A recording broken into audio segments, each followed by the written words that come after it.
Krishna, Krishna Krishna, Hare Hare, Hare Rama, Ram Ram, Hare Hare.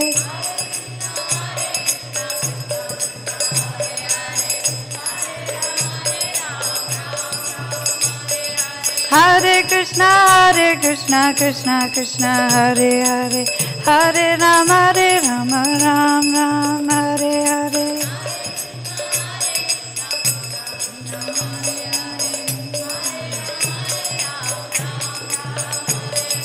Hare Krishna, Krishna Krishna, Hare Hare, Hare Rama, Ram Ram, Hare Hare.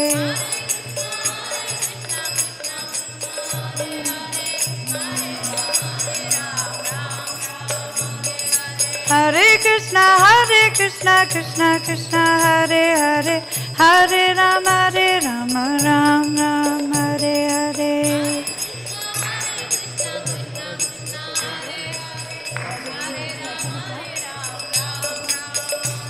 Jai Radha, Nila Marvarada, Nila Marvarade.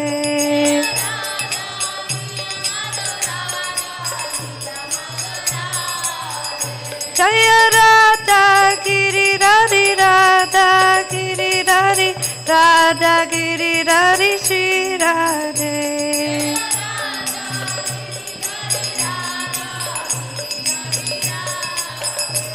Jaya Giri Govardhan, Giri Govardhan, Jaya Giri Govardhan, Jaya Giri Govardhan.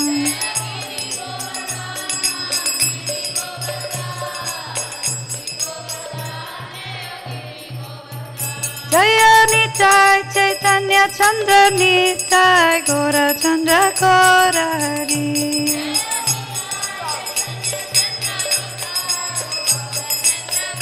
Nitai Gora Hari Bol, Hari Bol, Hari Bol, Nitai Gora Hari Bol.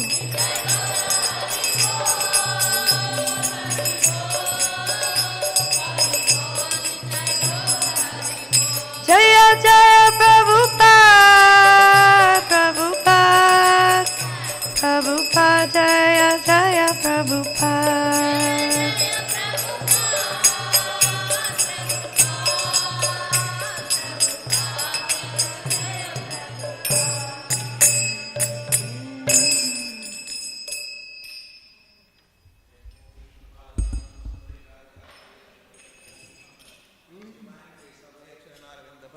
स्वामी शील प्रभुपाद की जय.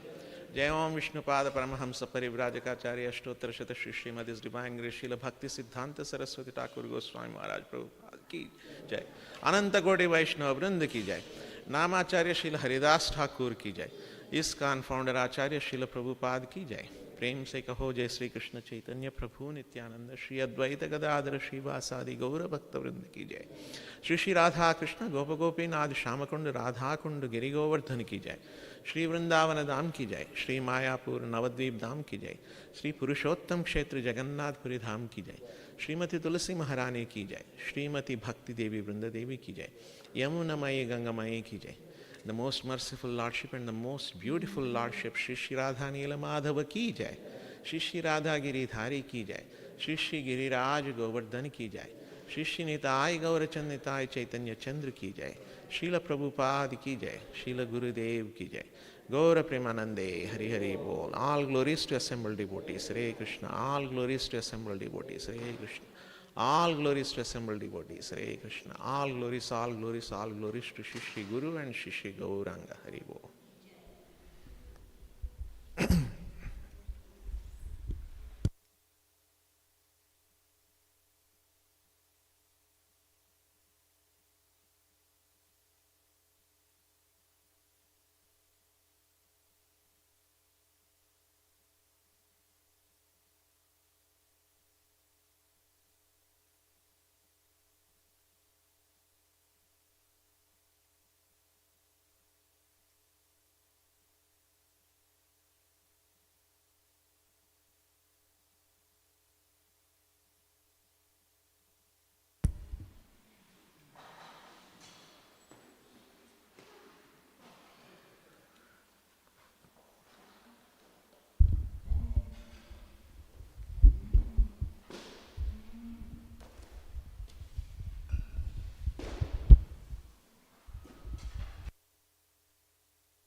Radha Madhava Kunja Vihari Jaya Radha Madhava Kunja Vihari Jaya Radha Madhava Kunja Vihari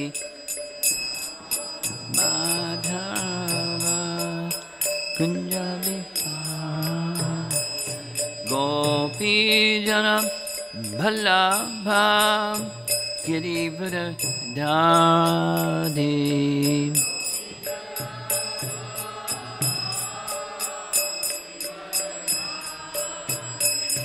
Gopi Jana Ballabha Girivara Dadi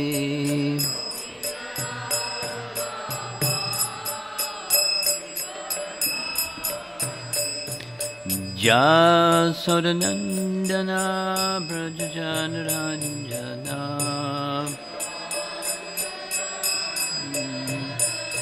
Jasodanandana Brajajanaranjana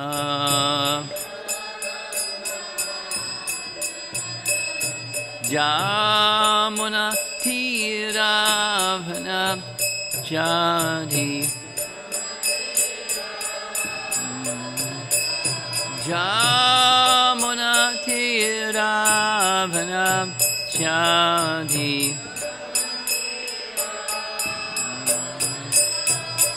Jaya Radha Madhava Kunja Vihari Jaya Radha Madhava Jaya Radha Madhava Kunja Vihari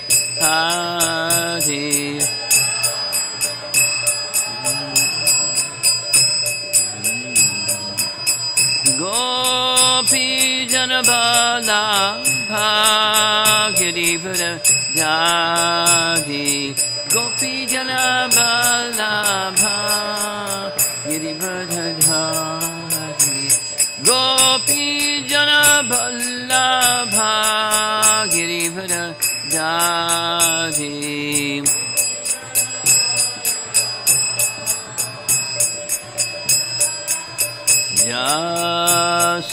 Jasodanandana Brajajanaranjana Jasodanandana Brajajanaranjana Jamuna Tiravana Chadi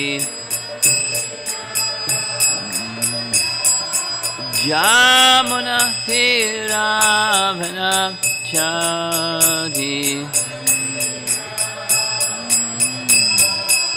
Jaya Radha Madhava Kunja Vihari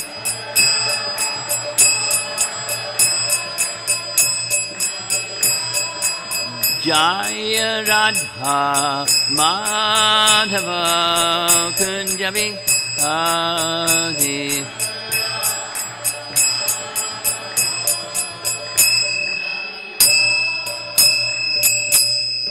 Jaya Vishnupad Paramahansa Parivajagacharya Astatara Satyasti Stimad His Divine Grace A.C. Bhaktivedanta Swami Srila Prabhupada Ki Ananta Koti Vaishnavrinda Ki Nitai Gaur Premanandi.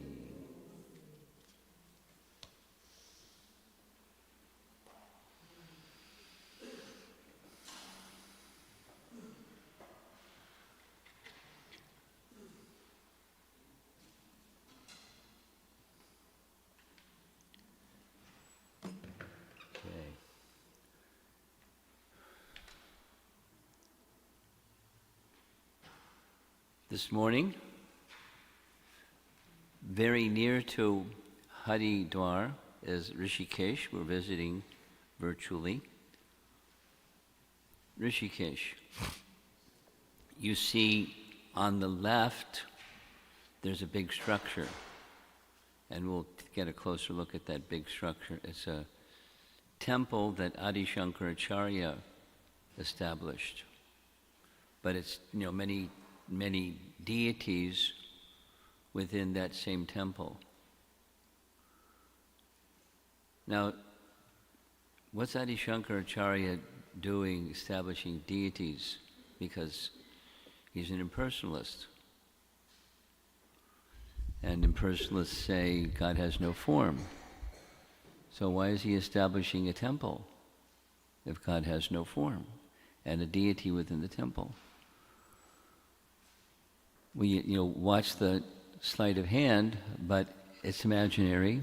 But people like imaginary things, so he established various deities in this multi-storied skyscraper temple, with the idea that by connecting with the deity and hearing his teachings, they'll understand there's no such thing. It's actually the formless, not the form. That's the absolute truth. But people like form, and so here's some deities. Something like that. And then you see off in the distance, spanning the Ganga, there's a bridge. And we're going to hear something further about this celebrated bridge. A little bit in advance, this bridge was very, very old. And it was a jute bridge. It was a pedestrian bridge. It was for driving automobiles or things like that. So very, very old. And there was a flood in the Ganges some years ago. 1924, the flood washed away the rope bridge or jute bridge. And it took a few years. 1939, they made a replacement iron bridge. And if you look at from a distance, it's relatively close to the flow of the river. 450 feet long, 70 feet above the river.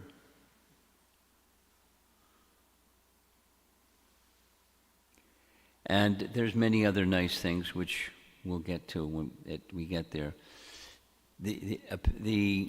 At least the locals, they have this understanding that Ram, Lakshman, and Shatrughna spent some time, and so there's Ram, Lakshman, and Shatrughna temples in Rishikesh.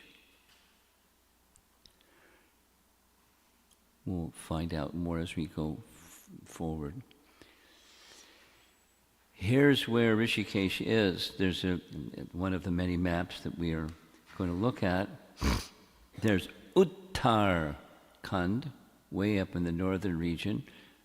Uttarakhand means it's by the foothills of the Himalayas, so it doesn't show the Himalayas, it doesn't show topographical map, it's just where it is in relation to everything else. And the Ganges River flows down.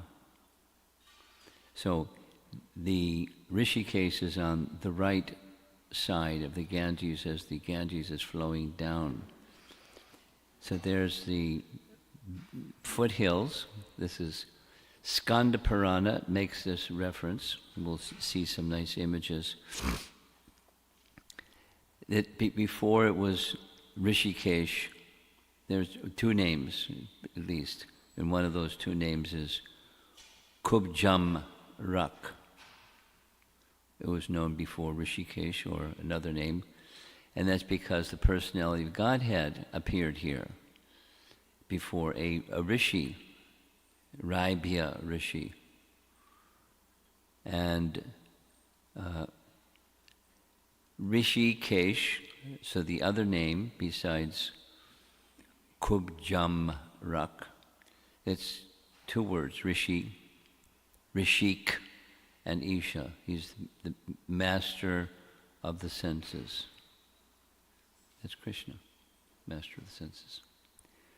So here's a little graphic meant to show this is a form of the Lord who appeared before the sage, Raibhya Rishi. And so it's underneath, it looks like a mango tree, and they had some conversation, and the sage looks pretty astonished to see this form of the Lord. The form of the Lord looks very happy seeing the Rishi. So some affectionate interaction between the two. And another name, ISKCON. So this is the Lord who is the master of the senses. So we're getting the reasons behind the names, the original names of the place.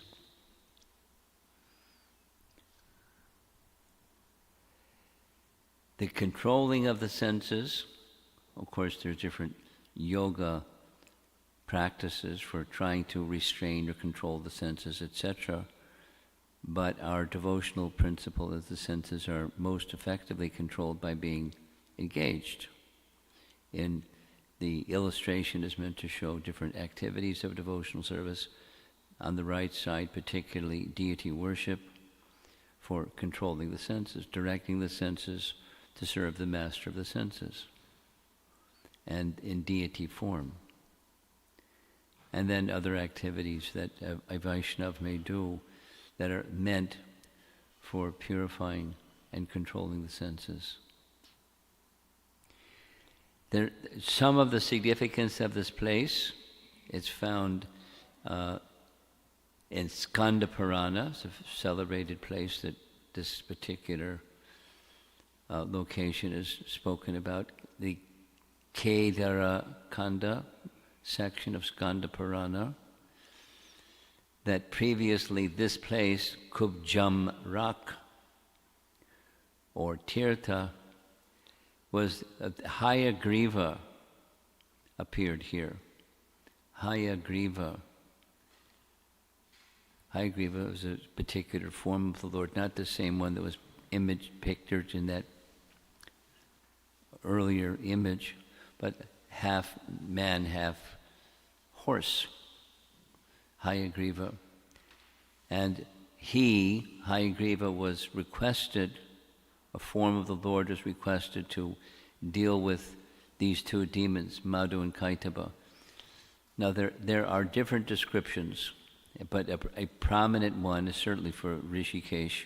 A prominent one is Hayagriva, that dealt with Madhu and Kaitaba. So Madhu and Kaitaba, the history goes,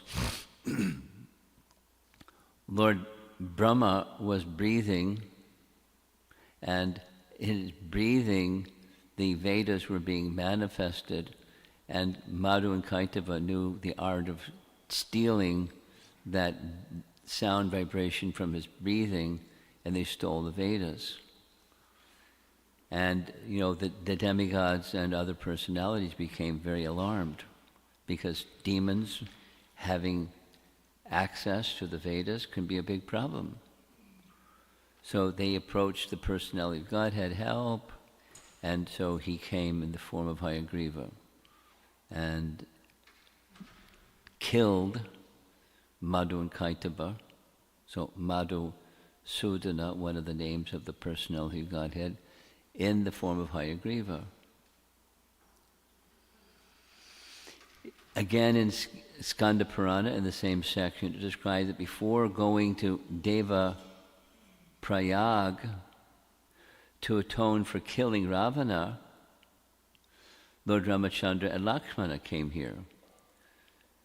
In other words, the history from Skanda Purana is that Ramachandra and Lakshmana, both in this battle with Ravana, he was acting like a demon, but his father, his parentage, his birth, was from a Brahmin family. So not like to cover their backside, but just because by birth he was a Brahmana, they wanted to atone for that act of killing a Brahmana. So they came here on their way to Devaprayag. They came here to Rishikesh, and so therefore, for that reason, there are these temples, Shatrughna, Lakshman, etc.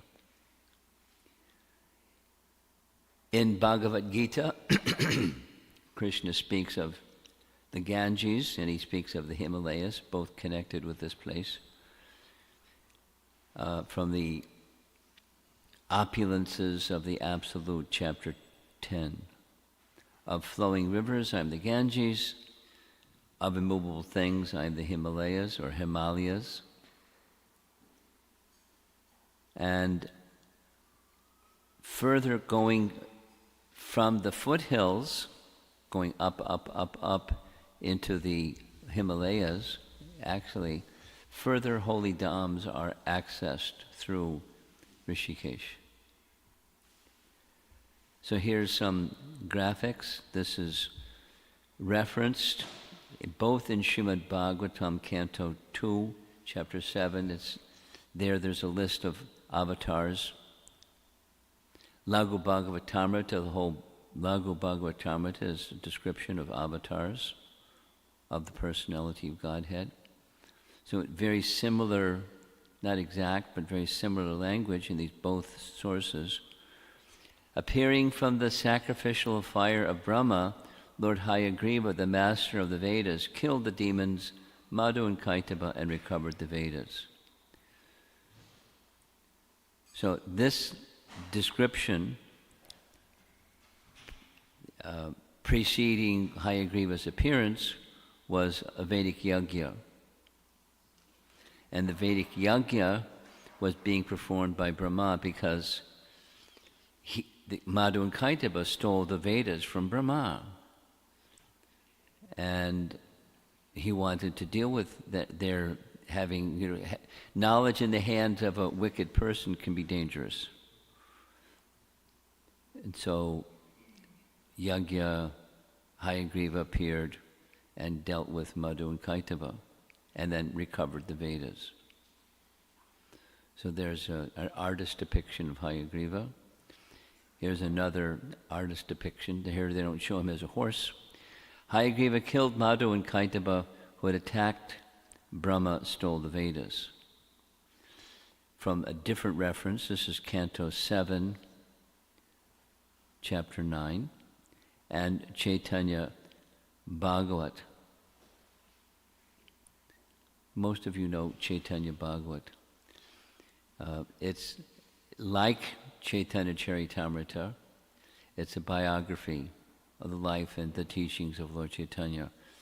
The emphasis in Chaitanya Bhagavat is more upon the earlier pastimes, and Chaitanya Charitamrita does not so much overlap the earlier Chaitanya Bhagavat. Chronologically, Chaitanya Bhagavat was written before, but then the later pastimes of Krishna, big emphasis in Chaitanya Charitamrita. So in those two texts, mentioned here also in Markandeya Purana, Markandeya Purana mentions this appearance of Hayagriva. Madhu and Kaitaba were killed by Lord Hayagriva. Another nice attraction. You see the Sudarshan chakra in the Lord's hand, and you see that the two, Madhu and Kaitaba, they're missing their heads. So, Lord Hayagriva is a form of Vishnu, four-armed form, and he manifested his chakra to chop Madhu and Kaitaba, and then he returned the Vedas to Lord Brahma. There's Brahma observing the whole situation. And here's the BBT depiction of Hayagriva returning the Vedas. Of course, it was not in a written form at that time, but that's okay. It gives the idea. He returned the Vedas to Lord Brahma. Very similar but different is Canto 5, Chapter 18. At the end of each kalpa, ignorance personified. Pretty scary. Ignorance personified. How'd you like to meet that fellow? Took the form of a demon, Ajnana. He stole all the Vedas and took them down to the planet of Rasatala. The Supreme Lord, however, in his form of Hayagriva, retrieved the Vedas and returned them to Lord Brahma.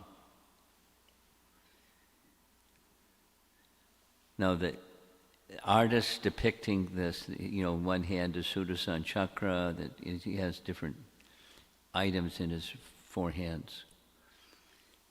And, the area where he's standing, there's some snakes and there's some burned trees, and it looked like a pretty desolate place. But that's where he went to get the Vedas back, and, he's got a big library in his arm, one of his arms, returning the Vedas back to Lord Brahma. And here's another artist depiction. There's the four Vedas as little babies, returning them to Lord Brahma, who's on top of a lotus flower. Artists can be very creative, but at least it's meant to depict what the scriptural text is saying. Here's the Lakshmana Jula. Jula means swing, and this is the iron bridge that was reconstructed from the original, the footbridge that was originally jute and wiped away with floods, reconstructed in steel. It connects Tapovan in the Teddy Garhwal district and to the other side anyway. 450 feet long, 70 feet above the river. 70 feet looks like safe, but previously it got washed away. So it's not completely safe. And, there's boats on the river and people seeing the sights of Rishikesh by boat. Now, this is called Lakshmana Jula. Jula means swing. And here's a temple, Lakshmana Temple. The area where the Lakshmana Temple is called Tapovan, located very close to the bridge. This area is known as Tapovan due to the penance performed by Lord Ram and Lakshmana in this area. This was penance due to the fact that Ravana was killed, and he who was born in a Brahmin family was behaving otherwise, but born in a Brahmin family. The deity, I find it very interesting that the script at the bottom indicates the deity was installed by Adi Shankaracharya. And there's several temples like this where Adi Shankaracharya established the deity. This is a place called Rishikund. It is said that it's in this place that Ram and Lakshman took their bath to purify themselves for having killed Ravana. And near this Rishikund is a Vijay Raghava temple, Raghava indicating Ramachandra. And there's the deity. Ancient Sri Vijaya Raghava temple is next to the Lakshman Jula. So that bridge is an important landmark because many temples are on either side. And the altar are deities of Lakshman, Hanuman, and Ramachandra. He's the Sita, Ram, Lakshman, and Hanuman. You have to look closely because it's not a big photo, but Sita, Ram, Lakshman. and then Hanuman in his kneeling position over on our left side. Nearby, on the other side of that bridge, there's the Raghunath Ji temple. So very clear photograph of the deity there. Then this structure that we saw on the very first slide, 13 stories tall. Look at this skyscraper. But you know, the upper floors are narrow and the bottom floors are quite large. He gave it a name, Kailash Niketan Temple. In the 9th century AD, so they knew how to build tall buildings in the 9th century AD. And each of the floors has many small temples. So he was, I find it interesting, you know, he spoke against the Lord having form, but he accepted that people like form. And so have deities, but understand it's not the deity, it's the unborn, unmanifest, impersonal within. And that's, you know, you use the deity to get to the impersonal conception or realization. That's Adi Shankaracharya's program. It's a very prominent temple, very colorful, and 13 stories.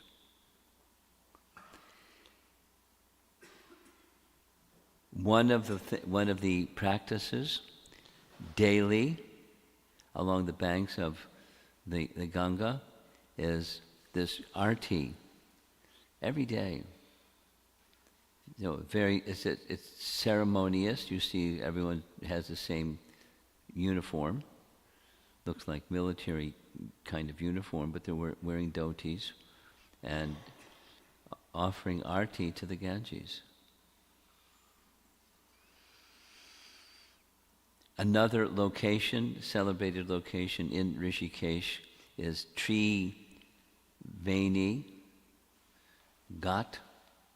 So the understanding is there's a river that you see in the painting or the photo, and the river is the Ganges River, but there's an underground current, subterranean current of Yamuna and Saraswati rivers simultaneously going on underground. I don't know the detail, but that's why it's called Triveni Ghat. And you know, the text says, it's easy to see, there's the Himalayas on the right side, and then the distance also, because the river winds its way along the foothills. So literally, Rishikesh, as with Haridwar, is at the foothills of the Himalayas. The location, there's a name, a local name, Muni Ki Reti, because during some portions of history, many rishis made their residence here. Now, already we saw a Lakshman temple. Here's a Bharat temple. Look at this, they have it in English. Sri Bharat Mandir. So, Bharat is one of the four brothers. And we don't hear as much about Bharat as we do certainly Lakshman and Ram, and even Shatrughna. He has some role. We're going to see a Shatrughna temple shortly.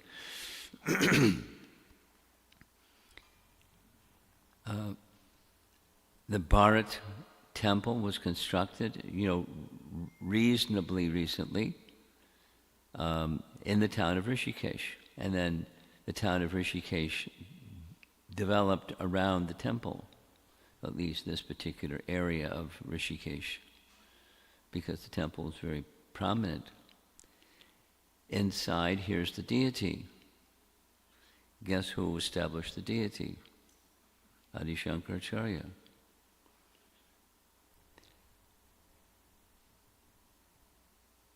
And the date is, it's on the screen, 789 AD.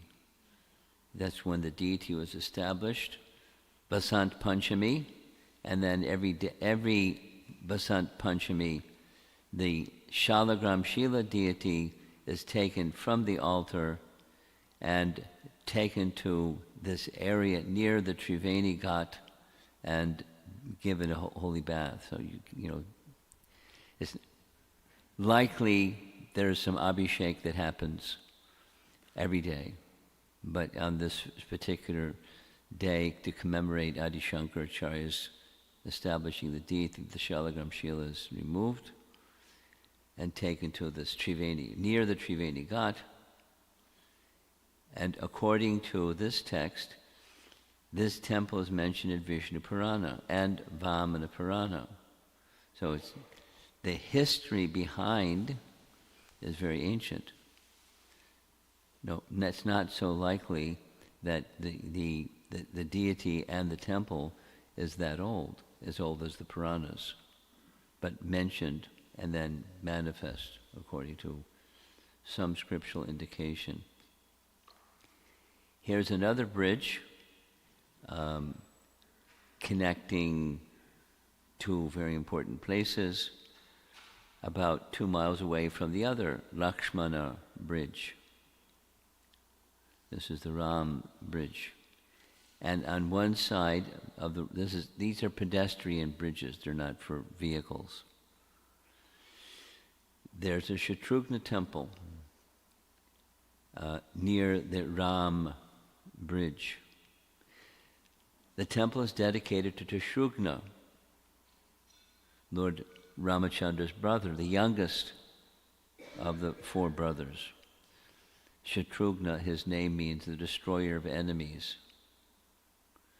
So he's not so well known, but he did some very important service dealing with Madhu, the demon Madhu.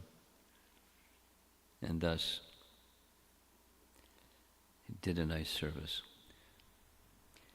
Canto 9, chapter 10, describes the appearance of Ram, Lakshman, Bharata, and Shatrughna as celebrated incarnations. So many of you know this. Of course, Ramayana is on that one topic only, but it's mentioned there's 2 chapters, chapters 10, chapter 11 of Canto 9, describing the appearance and the simple activities.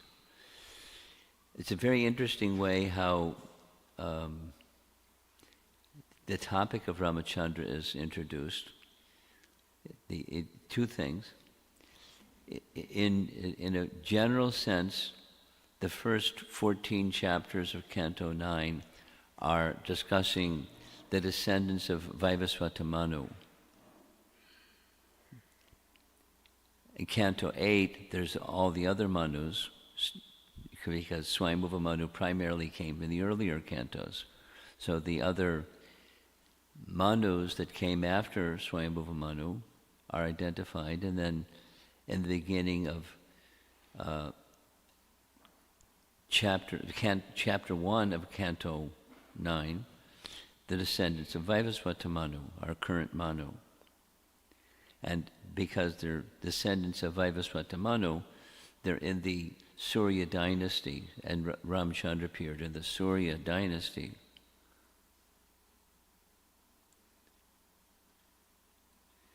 And these 4 brothers were sons of Dasrath, described in a summary fashion. What Shukadev Goswami says in the beginning of Canto 9, chapter 10, is because many descriptions are abundantly available. You're all you great sages, you're accustomed to hearing the pastimes of Lord Ramachandra, so I'm only going to mention them in brief, and yes, definitely very brief. But the summary high points are covered, and then elaborated at length in different forms, like Valmiki Ramayana, for example. There's a B.G. Sharma painting that's Dasarath with his 4 sons, the eldest being Lord Ramachandra, and the youngest being Shatrughna. So here's a photograph of the temple, the deities in the temple. Shatrughna is right in the middle, and then over on our right, Ram, Sita, and Lakshmana, and over on the far side, that's a deity of Lord Ramachandra and consorts. As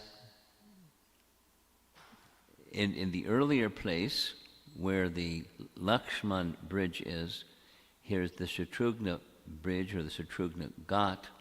You can see the bridge in the background spanning the Ganga, and they're doing the same thing. They're doing it in less elaborate style, but it's the same principle. And the time of day here is different, because the time of day was with the beginning part of the day. This looks like the close of the day, but that's okay. Here's another place in this Rishikesh area, Brahma Puri, but they've shortened it, Brahm Puri. Where is it located? 8 kilometers upstream from the Lakshman Bridge. And according to the local history, Ram and Lakshman meditated here while traveling to Deva Prayag. The Deva Prayag destination was purification for having killed Ravana, and they stopped at different places and did different things along the way. In the Padma Purana, there's a very large section just simply glorifying Srimad Bhagavatam, or it's called Bhagavat Mahatmya. And it mentions this place in Padma Purana, a place where Narada and Sanat Kumar discussed Srimad Bhagavatam.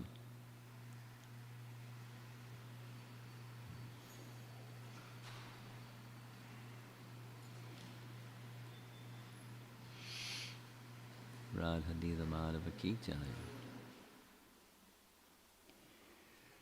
One of the classes that we'll be conducting is a visit to the place where Krishna spoke Srimad Bhagavatam, on the bank of the Ganges. So it's relevant. And when we took our yatra, we visited all these places, including the Sukratal, where this Bhagavatam was spoken. And in that section, when we cover that, there's many times. We're primarily familiar with Shukadeva Goswami speaking to Maharaj Parikshit at that location by the bank of the Ganges. But we'll see there's many, many, many other historical incidents where the Bhagavatam was spoken. One of them referenced here. Narada Muni and Sanat Goswami discussed the Srimad Bhagavatam in this location.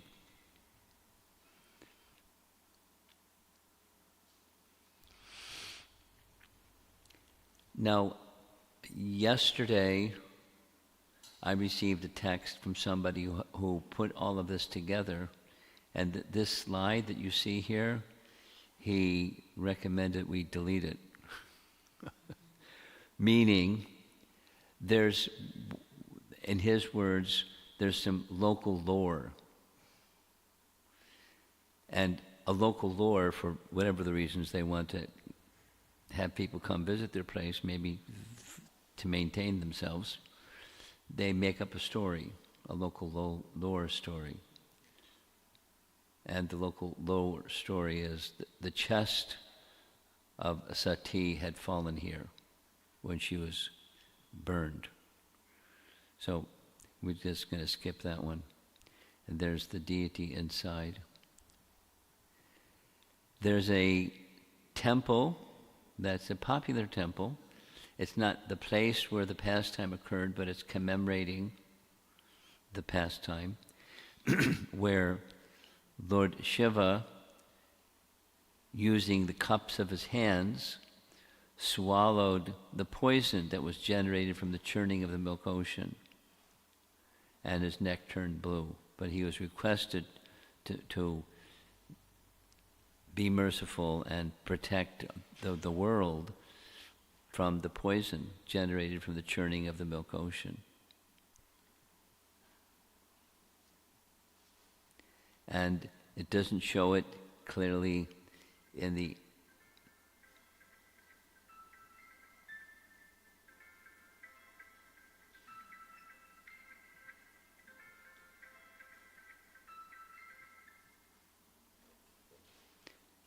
interesting.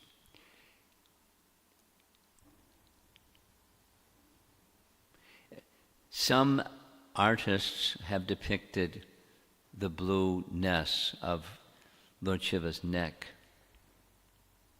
and some artists have not. But whether the artist depicted or not, his neck turned blue, and thus the name Nila Kanta, the blue neck, Mahadev. So there's such a temple, and here's the temple. According to Skanda Purana, Shiva meditated here for a long time after this incident. Now, here is a nice example. It's not just local lore, it's a scriptural reference. Now, exactly where, there's a scriptural reference. And, exactly where, who knows? But there's a temple commemorating this pastime, his meditation after holding the poison in his neck, and for a long time he engaged in meditation.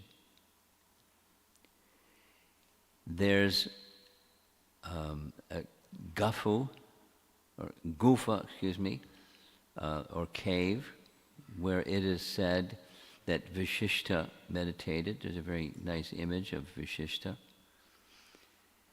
Not so far, 25 kilometers from Rishikesh, again on the way to Deva Prayag,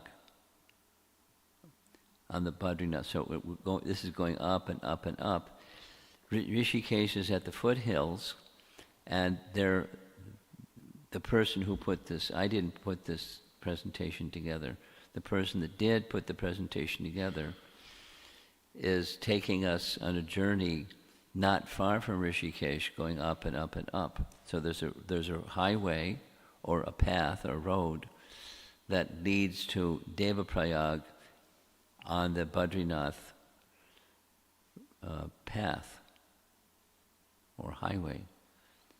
So that's where Vishishta's cave is. And we're nearing a close. There's the same photograph we saw in the beginning, that large temple that Adi Shankaracharya established. And there's the bridge that was washed away, but then they reconstructed it. It's a very beautiful image. And it's connected to the descent of the Ganges, which Rishikesh, the history behind the place.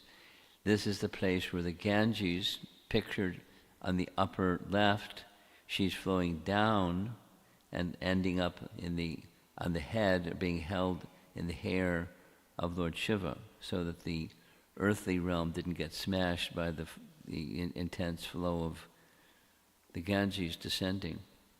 So he did that nice service for all of us.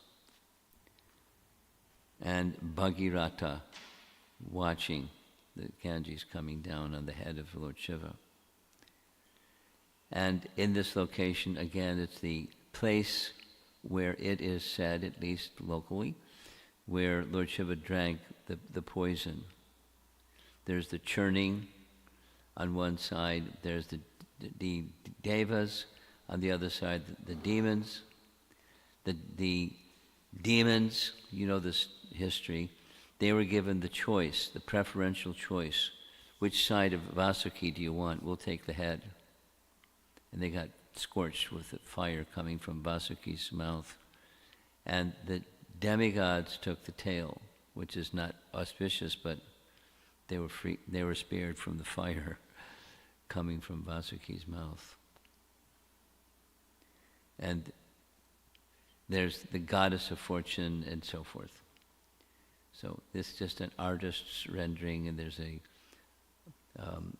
pond or a structure where this pastime is being appreciated. Another illustration depicting the entire pastime, there's Mandra mountain, Vasuki on both ends. There's Kurma holding the Mandra mountain so it doesn't sink. You know, there's many activities depicted in this one painting. There's the old style of painting was not to take just one scene, but the whole try to depict the whole pastime in one painting. And it can be confusing if you're not familiar with the pastime. And there was a period of time when Srila Prabhupada went to visit Rishikesh. It was a period when his health was really bad, and a suggestion was made, you know, during a certain time of the year when it was warm and, you know, serene, and Prabhupada could stay and recuperate. That was the idea. And Prabhupada accepted the idea. And you can see he's just riding in a boat along the Ganges, seeing the sights and expressing. There's sections of the Lamrita and other recordings that are the biographies of Prabhupada describing the scene. It was a very joyful experience. Prabhupada's health was bad, but he didn't show the signs of his bad health so much. He was happy to be in Rishikesh and be with the devotees and do his giving Krishna consciousness to other program. And this is our final slide. This is the shortest, as far as I can recall, the shortest of all the presentations. And we have lots of time, and I don't know how many questions we're going to have. My guess is we'll be able to finish this class early, and you know what to do when you have some spare time. Hare Krishna, Krishna Krishna, Hare Hare.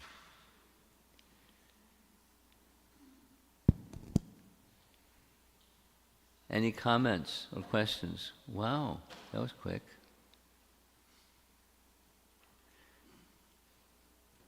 Just when you were saying about the deity and how they use the deity in the, they know that people like that, so then for the more Mayavadi reasons. I heard a story once, maybe you can clarify, that Prabhupada was walking with his cane and... In Rishikesh? No. He somewhere? Was just somewhere. He was walking with devotees on his morning walk, and there was a puddle, and he had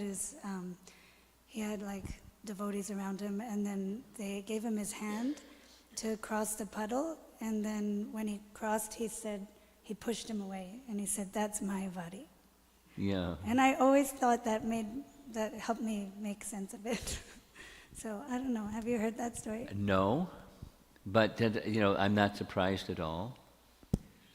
The version that I heard was someone put their arm up, and Prabhupada rested his hand on their arm that was put up so he could cross, and then pushed. So I've heard something similar, but where it was, I don't know. Okay. Impersonalism.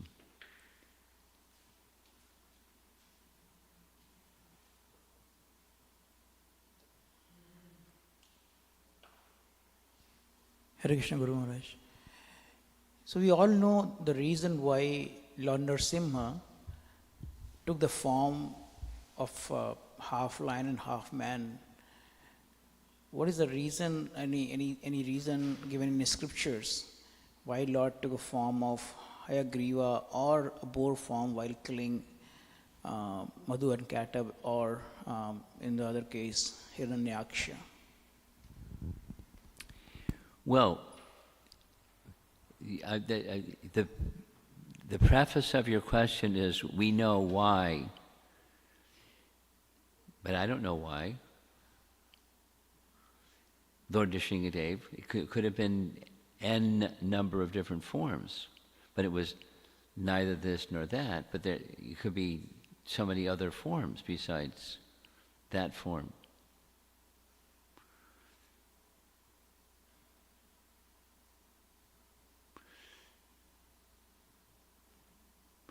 So I don't know the reason for the first one, and I don't know the reason for this. You know, he can appear however he likes, and I don't know of an explanation why any one of these forms.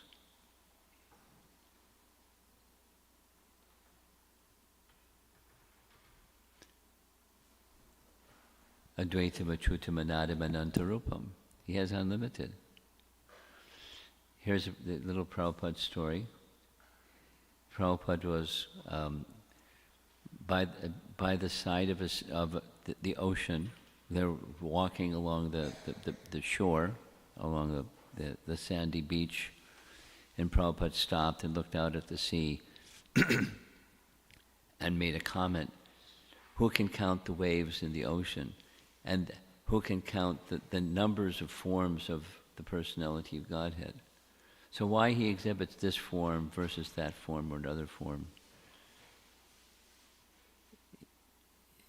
You'd have to have a password to the contemplations of the personality of Godhead. Why this form or that form or in any other form? Why? Thank you, Guru Maharaj. Yes, over here. Somebody's going to... Could you do this service? Get rid of the Mridanga.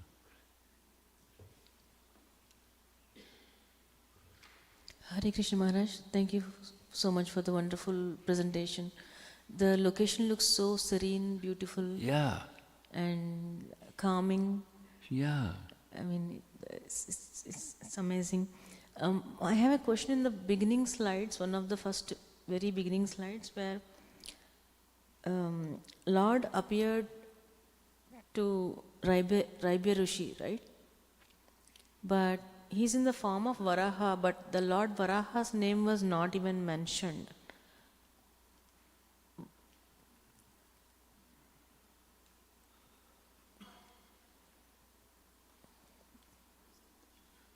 The next slide maybe, yes, this one. So he was called as Rishikesa, but This is the person who provided this presentation made this graphic or illustration, and it certainly looks like Lord Varaha, but it's Hayagriva. Oh. It's just one of those. Okay. There were a number of these. I didn't prepare all this. I researched, but I didn't prepare the graphics. In some cases, I said, please provide a better graphic because this doesn't make sense. And I didn't say it like that, but. So in Rishikesha, is Hayagriva the prominent deity? Yeah. Oh. Now, that, as we heard, Lord Varaha also dealt with Madhu and Kaitaba. So maybe I don't know. There are many maybes. Maybe that's how this graphic got in here. So when we visit Rishikesha, should we meditate or surrender to Vedas or the scriptures? Because the significance. What's the difference between surrendering to the Vedas and surrendering to the scriptures? What's the difference? The scripture is what I refer to is Srimad Bhagavatam, not the Vedas. Well, Srimad Bhagavatam is part of the Vedas. Why are you making this distinction? I believe Srimad Bhagavatam is the cream of the Vedas. Okay, but it's part of the Vedas. Right. I The agree. cream is part of what's in milk. Right, Maharaj. So my question is, when we go visit a certain dham, that dham has a significance, right? Like in I'm this, listening. So what's this your point? dham has a significance of the Vedas being protected by the Lord. Yes. So I'm sure if we sit there and read Bhagavad, it will be more grasping or absorbing. Well, then just go to Vrindavan and skip these other places.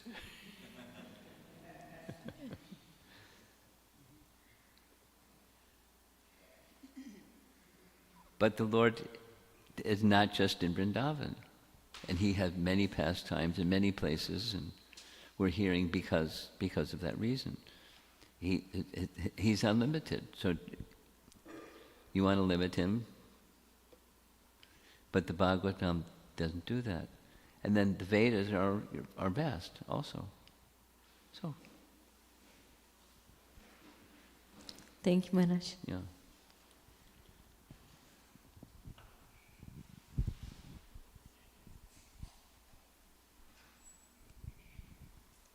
When Srila Prabhupada went to Rishikesh, the Maharishi Mahesh Yogi had a place there. Yes. And they had been sort of competitors in a certain sense, preaching different philosophies. And there were some TM teachers that came to some of Prabhupada's talks. And Prabhupada was preaching, even though his health wasn't so great. And I heard that the Maharishi said, Prabhupada, you're sick, you shouldn't preach so much, or something like that. He kind of, but it was sort of an odd situation that they were together at that time in Rishikesh. Yeah. And the Beatles had gone there and before that and had experience of India. Just a comment. She wants the microphone. After you answer, then Well, there's no answer. He's just sharing, and I'm appreciating what he just shared. It's not a question that requires a response. along the same line, I have heard that when Srila Prabhupada went to Rishikesh to recuperate, and as soon as they reached the place where they were staying, it had a balcony, and then the Ganga was flowing right below. And then Srila Prabhupada said that I would like to have some Ganga water, and His Holiness Tamal Krishna Maharaj jumped from the balcony and got the water. Right? Okay. Yeah, so I came with the water. Right? He jumped from the balcony, and then what happened? Dove. He went And right then- into the Ganga. And got a glass of water or jug of water and gave it to Srila Prabhupada. Radhakrishna is verifying. Now, what she says is true. He jumped with the lota. Instead of running down the steps, he figured it took too long. So he dived, got the water, and ran out. Yeah. Surprised you didn't jump back up again.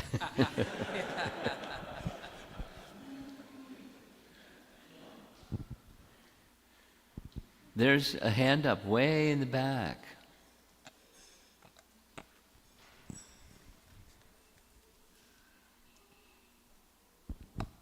He was telling that story in Houston one time, and he looked at everybody and said, but thinking back on it, it was a bit much. He really should have just gone downstairs and gone into the Ganga and like that, but yeah. Well, enthusiasm knows no limits sometimes. True enough. Give this to this young man over here. There's a young man here? Oh, that one. He's the runner of the microphone. We don't want to deprive him of his chosen service. This is not on the topic so much, but I was read in Bhurijan Prabhu's book, he was talking about Buffalo, the preaching in Buffalo. Yeah. And it says that you got Bhakti Guided magazine in Buffalo. It didn't explain it. Were you in Buffalo? Once upon a time, yeah. And? He said that you got the Bhakti Guided magazine in Buffalo, but it didn't explain. He was saying certain very advanced devotees like joined in Buffalo from Rupanuga's preaching, and he mentioned that you got the Bhakti Guided magazine in Buffalo. I didn't understand how that, it didn't explain so much about it. Well, if you're confused, you've succeeded in confusing me. It's in Bhurijan's book. You ask Bhurijan. Hmm? You know how to contact him. Okay, yeah. So contact him and ask him. You know, give him the passage and be clear what you want. You know, could you explain whatever it is you want? Be clear, and he's busy. Busy people get stuff done. So he'll respond. He's very personable.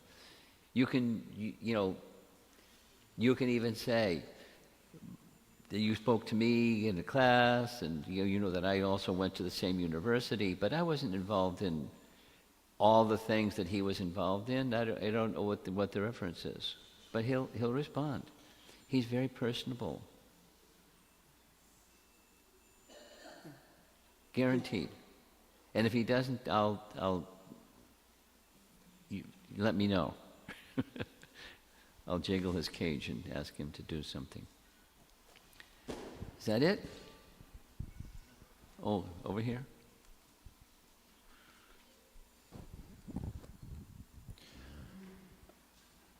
My question is about the churning of the ocean of milk. Based on the presentation, it seemed that the churning took place on Earth, and also Mandara Mountain is a location, the Mandara Hill.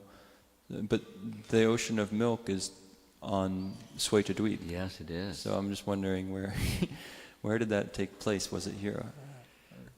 Well, I don't. If you got the impression that I was saying it took place in Rishikesh, then I didn't communicate well, because I didn't say that. I didn't intend to say that. That there's a temple commemorating the pastime, no problem. That took place somewhere else. And, the churning of the milk ocean is in the milk ocean. Where's the milk ocean? That's where the pastime took place. Is that okay? Okay. Guru Maharaj. The question from Amara Mataji. Okay. She has two questions. Two questions. One question from today's class. Was there a reason, specific reason for Lord coming in the form of horse? No.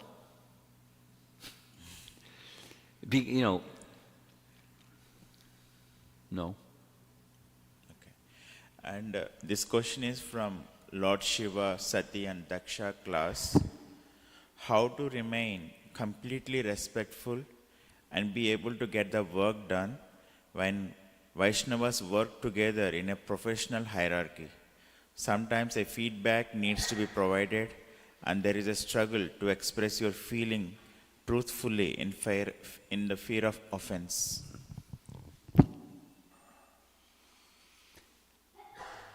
If I've understood this second question correctly,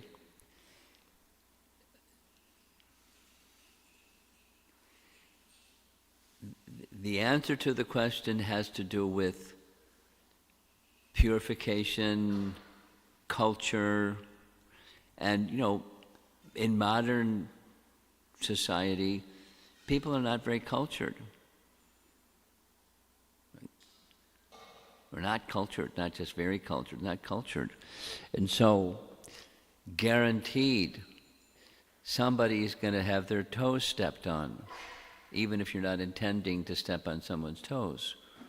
Or, other variations on the theme of someone feeling offended when your intention is the opposite. So, how to, it requires purification and culture. And, intelligence, and all of that comes from becoming a better representative of the person who we're serving, Krishna, and the representatives of Krishna who we take shelter of. And to the degree that we can be, when we're responding to like the situation that she's describing,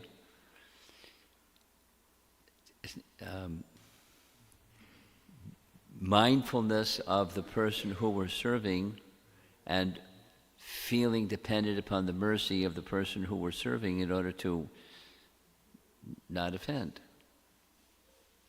You have a better chance at it. And then, be careful.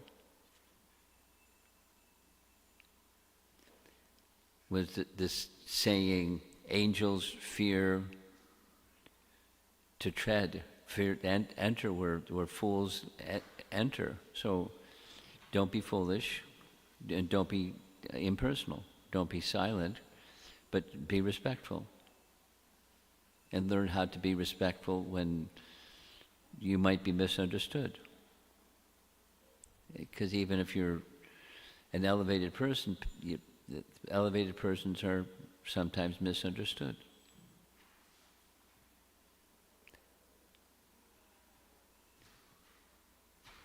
Okay. Looks like yes?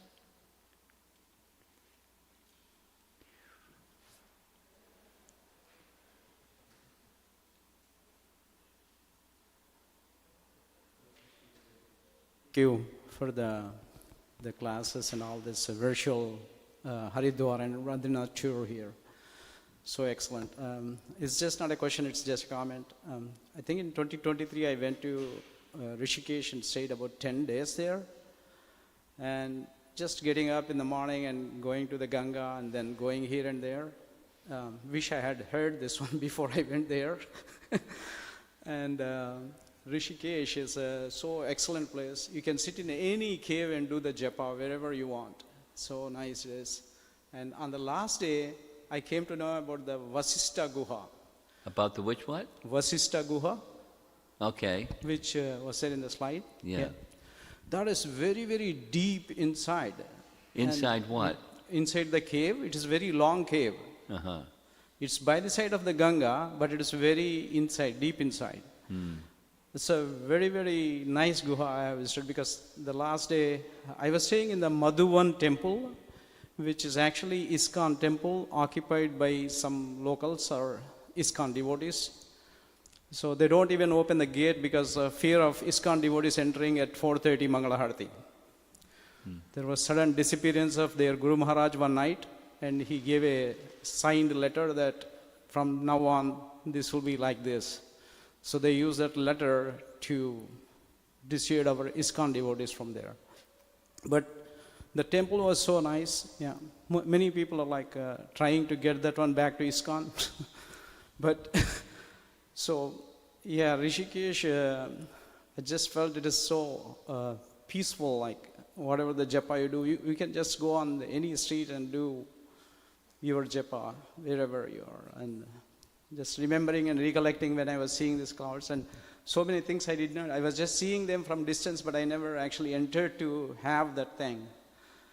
And even this virtual Haridwar and Rishikesh tour is, I'm thinking, is better than my physically actually going there last year, because so many things I'm experiencing just by hearing them more properly. Thank you so much. Srila Prabhupada ki Gaur Premanande.